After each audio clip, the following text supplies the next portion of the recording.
Hey guys, welcome to another review from the Underground Rat YouTube channel. I have not been posting as frequently as I thought, and I apologize. It has been my full intention to upload as I watch movies, but had a busy schedule, have done other things other than record the video, was out on vacation for a few weeks. And then last week I was in Texas, in Houston more specifically. So kind of been all over the place since the last review. I just haven't had to sit in front of my camera. Different setup, as you might be able to see. You can see the title of the movie that we're going to be reviewing today. And this is what I'm trying to have the setup to be. I have the movie playing in the background. Unfortunately, this movie, as we will get into it, is it is for very mature audiences. So I couldn't have the movie playing in the background, and have something that will get me, have the video be taken down. So I just left it on the titling screen. This is the Criterion release, which I have here. The 2000s movie by Alejandro Gonzalez Iñárritu, Amores Perros. Heck of a film. As of right now, stands within my top 10 favorite films of all time. I watched this maybe 2017, 2018. I was still in high school. I remember watching it and being just completely blown away. It's a very significant movie because it is the Mexican director.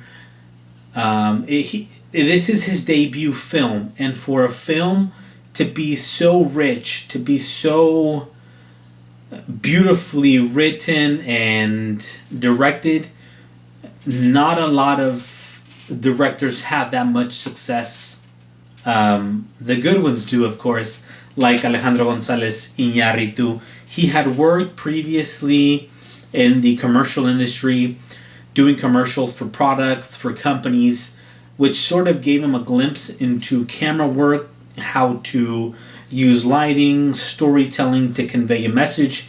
And really around the time that he was thinking for a movie, the political atmosphere in Mexico, which is where the movie takes place, is changing. In 1999, early 2000s, there is a revival. Let me turn my screen back on. There is a revival in political power. There are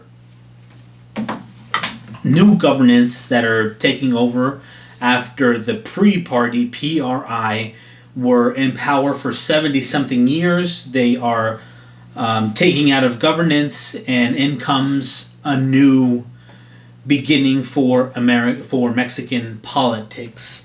And interestingly, this is what the movie does for Mexican cinema. It is a revival of Mexican cinema. Just a year prior, in 1998, Mexico sees its worst year of film releases, with only having less than 10 in the year. That was by far the worst year for Mexico in terms of movies that are not worth watching. They have nothing coming new.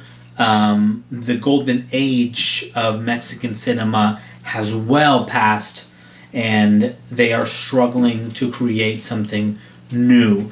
But in comes Amores Perros. The translation is sort of a slang translation. Perros would mean, yes, it means dog, but it can also be a synonym for a violent action, a violent person, intrepid. So more or less, in this context, it means love is, the B word. I don't want to say it, obviously, but love is a B word, and that's what it translates in a slang-like way to the title.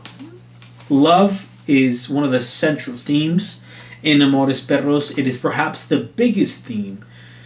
And the story tells, and I won't try to get into any spoilers, there's 3 different stories, and there is a story in the beginning, middle, and end. And all of these 3 stories are very closely tied.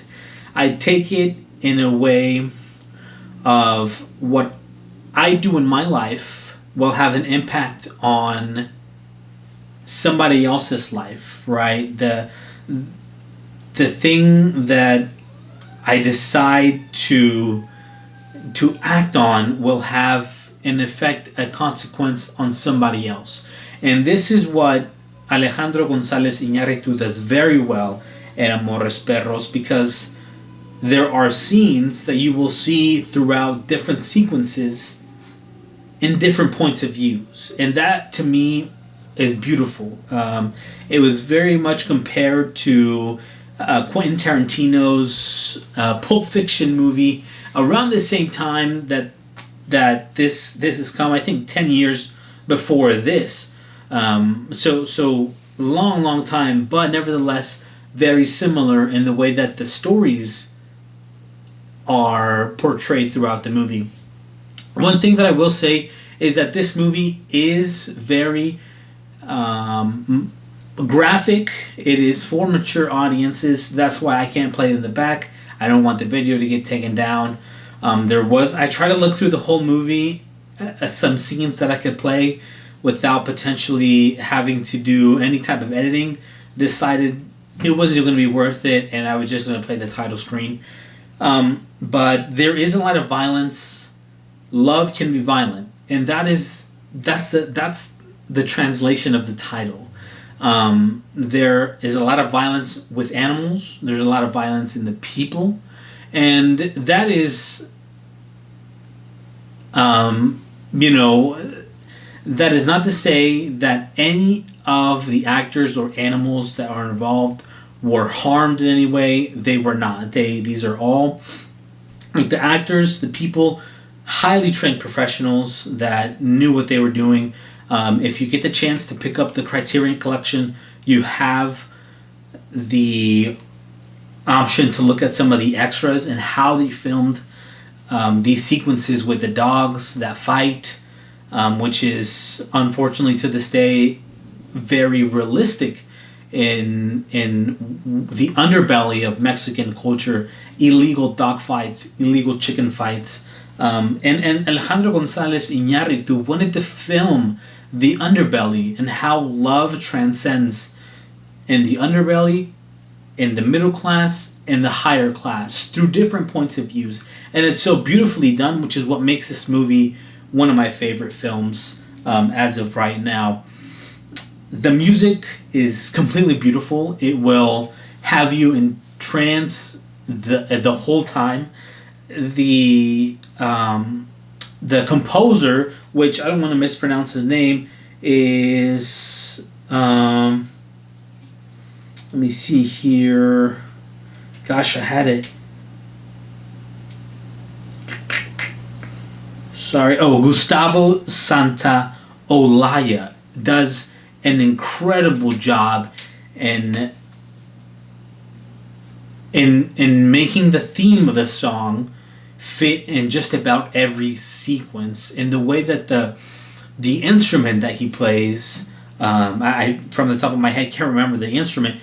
The way that he plays it, the way that he touches the chords and makes the viewer be in touch with the scene, is completely beautiful. So I would highly recommend this movie. Now, I will say that this movie is completely in Spanish, and I beg you, I plead with you, do not let that be a deterrent for why you don't watch the movie.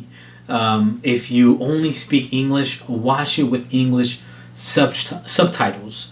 Be the narrator. Even if you don't understand what is going on in the dialogue when they're talking Spanish, be that voice that is translating, reading the captions and giving it your own voice, your own tone as you're reading the dialogue. It becomes much more immersive because now you have something to add to that, to this masterpiece, which is your own interpretations of the feeling of the words that are being displayed by the captions on screen. So I encourage you to watch it.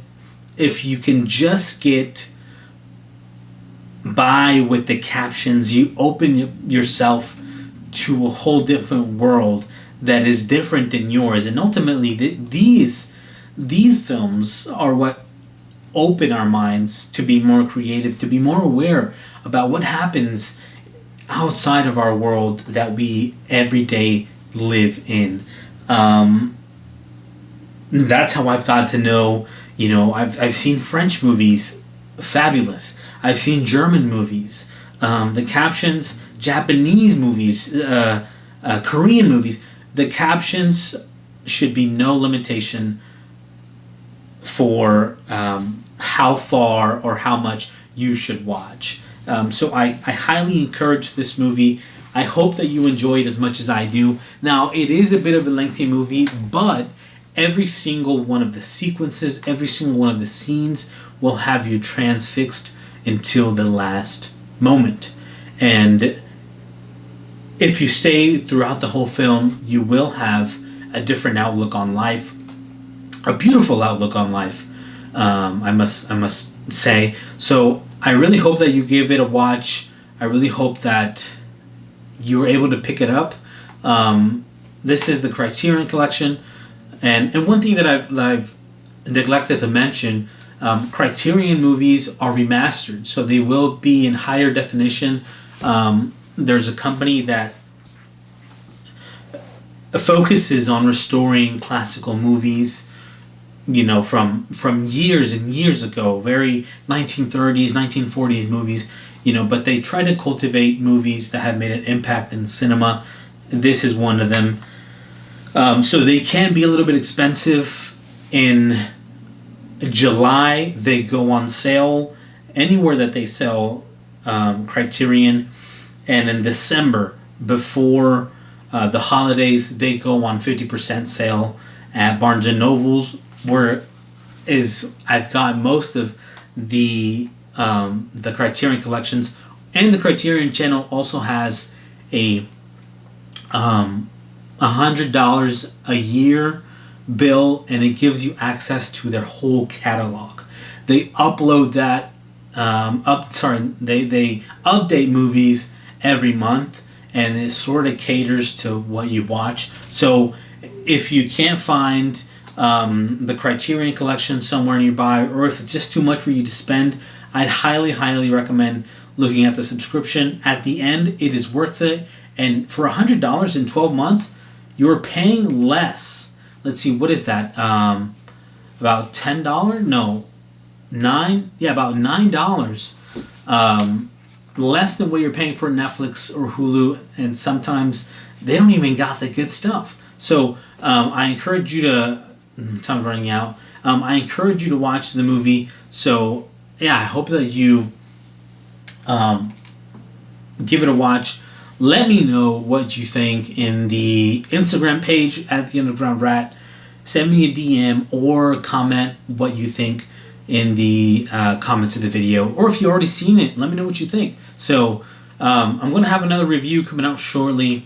So I hope to go back to back. Watch the other one, like, comment, share. And yeah, just let people know that if they love cinema, I love cinema as well. So I think that'll be all for right now. Thanks for watching. Hope to see you next time. Peace.